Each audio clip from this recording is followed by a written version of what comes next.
This is a person that actually lives what we affectionately call in Oklahoma, the Oklahoma standard. That when hard things actually occur, you step up and you serve your neighbor, and you find ways to be able to help people to do the hard things that have to be done.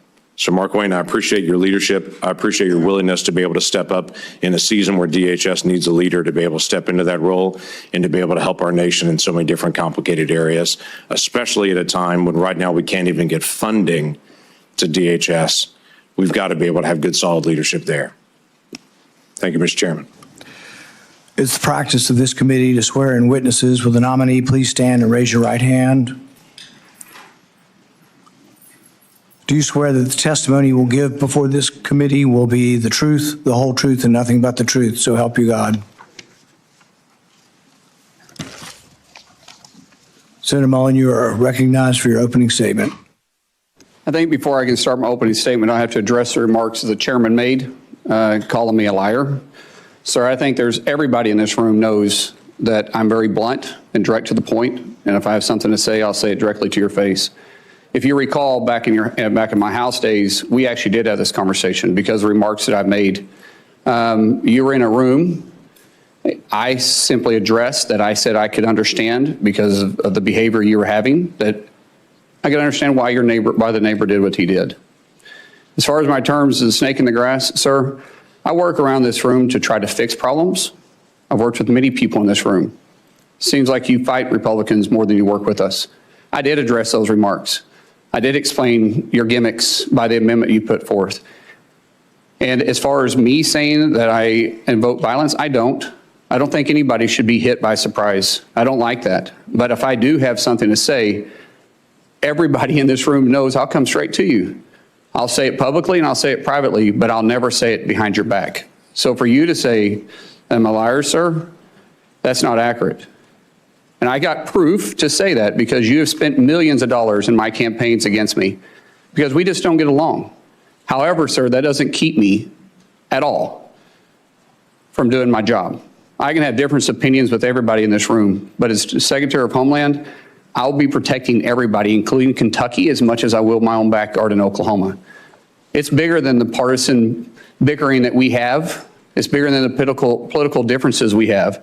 The truth is, I have a job to do, and I don't like to fail at anything at all. So I can set it aside if you're willing to set it aside. Let me earn your respect. Let me earn the job. I won't fail you. I won't back down from a challenge, and I'll also admit when I'm wrong. I'm not perfect. I don't claim to be perfect. I make mistakes just like anybody else. But mistakes, if you own them, you can learn from them. And you can move ahead. And I'll make that commitment to you. Ranking Member Peters, Chairman Paul, I do thank you for this opportunity. It is a humbling experience. A kid from Westville, Oklahoma, that grew up with a dad that worked hard.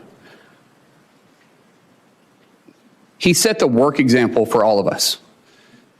And all my families, and my siblings, we all work hard, and I'm proud of the family we have.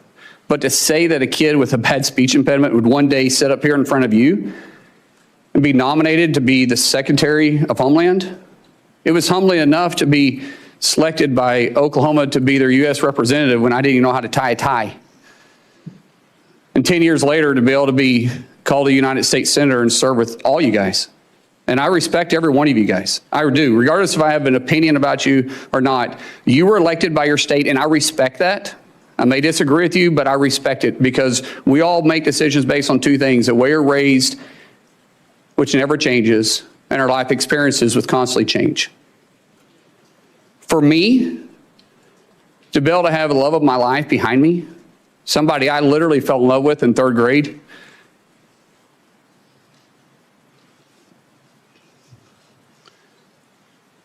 I knew I was going to marry her in 8th grade. She didn't know that yet. We had to work through that process. But at 18 years old, and I was 19, she agreed to marry me. I didn't have anything. I was on a wrestling scholarship, living in a dorm. She was cheering at Northeastern State University. I think she fell in love with my truck, because my truck was pretty cool. But the truth is, We didn't know what we didn't know, but we did know we loved each other. And I haven't been perfect. I apologize to her quite often and send her flowers all the time. But I still am humbled by the fact that we've got to enjoy this walk together. We've had God on our side and her right beside me. And to our 6 children who's been on this adventure with me, what an adventure it's been. We have a saying in our family, you're never going to change anything you're willing to tolerate. That's how we live our life, and that's how we move forward. And regardless of what's in front of us, we always take it on as a family. And I'm not scared of a challenge. I am scared of failure. And so I will work hard each day. I'll work hard to make the 280,000 employees at DHS with the 22 agencies that's underneath me proud. I'll show them somebody that no one will outwork. I'll work beside them every single day to not just secure a homeland, to bring peace of mind and confidence to the agency. My goal in 6 months is that we're not in the lead story every single day. My goal is for people to understand we're out there, we're protecting them, and we're working with them. My goal is to make every one of you guys proud. My goal for those that don't support me, regret not supporting me. But we have to get DHS funded. We have to. My friends, we have to set the partisan side down. And we have to realize that we're putting our homeland and the peace of mind at risk for the American people.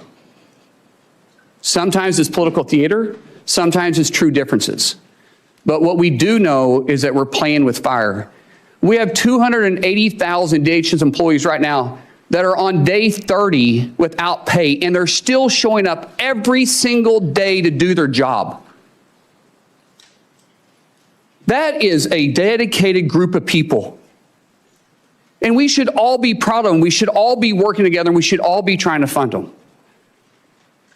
So I pray, seriously, I pray that we can get past this. That once this hearing is over and once we go through this process, I get it. I get some of it's got to be political theater. I understand it. I've had to really pray about my attitude. But I will say, once it's over, I hope we can work together and get them funded. So when I walk in, if I'm fortunate enough to be confirmed, if I walk in as secretary, that these guys are ready to go to work day one. So God bless you. Thank you so much for this opportunity, and I look forward to your questions.